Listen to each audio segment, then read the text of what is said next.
Alors la première difficulté, ça a été de savoir où trouver les gens qui allaient me soigner, parce que je savais qu'il y en aurait beaucoup. J'ai eu un chirurgien et l'oncologue. C'était surtout ça, comment j'allais me débrouiller pour trouver tous ces gens-là. Comme moi, la gynéco m'a annoncé donc, mon cancer du sein.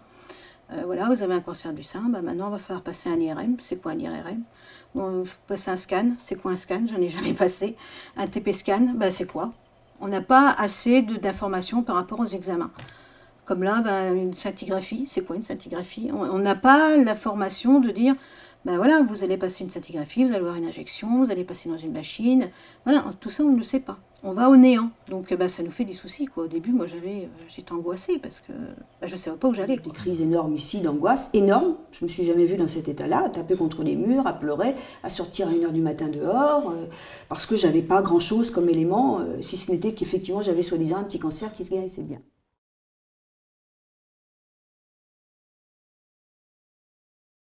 Alors dans mon dossier, moi, ce que j'ai fait, j'ai voulu ne pas m'embêter parce que quand on est en traitement, on a d'autres choses à penser que de rechercher dans un annuaire ou appeler différents services. Donc le but que je me suis donné pour ce carnet, c'est d'avoir mes coordonnées, bien sûr, parce que le perdre, ça aurait été assez compliqué. Et de marquer les différents professionnels qui s'occupaient de moi. Donc ça peut être le chirurgien, ça peut être l'anesthésiste, ça va être le cancérologue. Parce que quand j'avais besoin d'un renseignement, quand j'avais une question sur mes traitements, je pouvais les joindre directement. J'y ai noté aussi mes infirmiers, mais également tous les soins de support, comme l'auriculothérapie, l'esthéticienne, l'assistante sociale, parce que pendant les traitements, c'est pas toujours évident. On a besoin de quelqu'un qui nous oriente aussi sur différentes choses.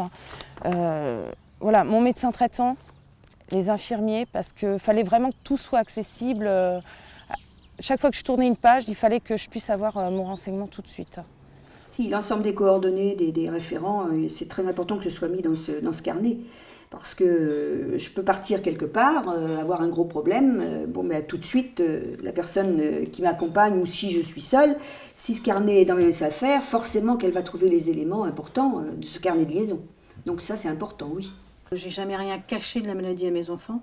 Donc comme là, on a ouvert le classeur, on a suivi le classeur, que ce soit avec mon mari ou avec mes enfants, en leur montrant tous les effets indésirables, que si jamais il m'arrivait quelque chose, ils ont un numéro de téléphone de l'infirmière, ils ont le numéro de téléphone du médecin, de la cancérologue, et au moins ça les rassure aussi, quelque part, parce qu'ils se disent, on a besoin de chercher, au moins on a tout dans le classeur. Je me souviens d'une fois, je sortais de chimiothérapie, j'étais vraiment pas bien, et premier réflexe de mon conjoint, c'est d'aller regarder dans le carnet, voir si les effets indésirables étaient écrits dedans, et comme il n'a pas trouvé, il a pu avoir le numéro de Baclès, les appeler directement.